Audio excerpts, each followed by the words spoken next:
కవిత రాజీనామా లేఖ BRS office కు చేరుకుంది. బ్రేకింగ్ లో చూస్తున్నాం. ఎమ్మెల్సీ పదవికి పార్టీ సభ్యత్వానికి గుడ్ బై చెప్పారామె. కవిత తరపున బీఆర్ఎస్ ఆఫీస్ కు వెళ్లారు జాగృతి నేతలు.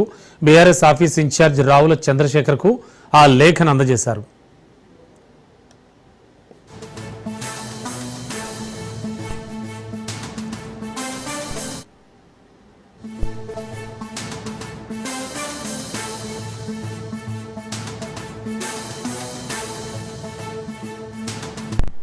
బ్రేకింగ్ లో చూస్తున్నాం. కవిత రాజీనామా లేఖ బీఆర్ఎస్ ఆఫీస్ కు చేరుకుంది. ఎమ్మెల్సీ పదవికి పార్టీ సభ్యత్వానికి గుడ్ బై చెప్పారు కవిత.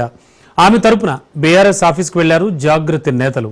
BRS office incharge Ravula Chandrashekar కు లేఖ అందజేశారు. వచ్చిన ఎమ్మెల్సీకి స్పీకర్ ఫార్మాట్ లో చైర్మన్ గారికి నేను పంపుతా ఉన్నాను రాజీనామా పత్రాన్ని. అట్లానే బీఆర్ఎస్ పార్టీ ప్రాథమిక సభ్యత్వానికి కూడా గౌరవ పెద్దలు కేసీఆర్ గారికి రాజీనామాను పంపుతా ఉన్నాను. రావుల చంద్రశేఖర్ రెడ్డి గారికి తెలంగాణ భవన్ కి వారికి నేను పంపుతా ఉన్నాను. పదవుల మీద నాకు ఎప్పుడు ఆశ లేదు. నేను ఉద్యమంలోకి వచ్చింది ఎందుకంటే మా నాన్న ఒక్కరు ఇంత ఒంటరి పోరాటం చేస్తున్నారు, ఎంత వీలైతే అంత ఆయనకు మద్దతు ఇవ్వాలని వచ్చినాం. ఆనాడు మేము ఉద్యమంలోకి వచ్చినప్పుడు పార్టీ అధికారంలోకి వచ్చే ఆస్కారమే లేకుండే. తెలంగాణ వస్తుందో రాదో అనే అనుమానాలు అంతటా ఉండే. మేము ఉద్యమంలో కొట్లాటలో లాఠీ దెబ్బలు తినడం కోసం, జైల్లోకి పోవడం కోసం ఆనాడు వచ్చిన ఉద్యమంలోకి. అధికారంలోకి వస్తామనుకుని రాలే.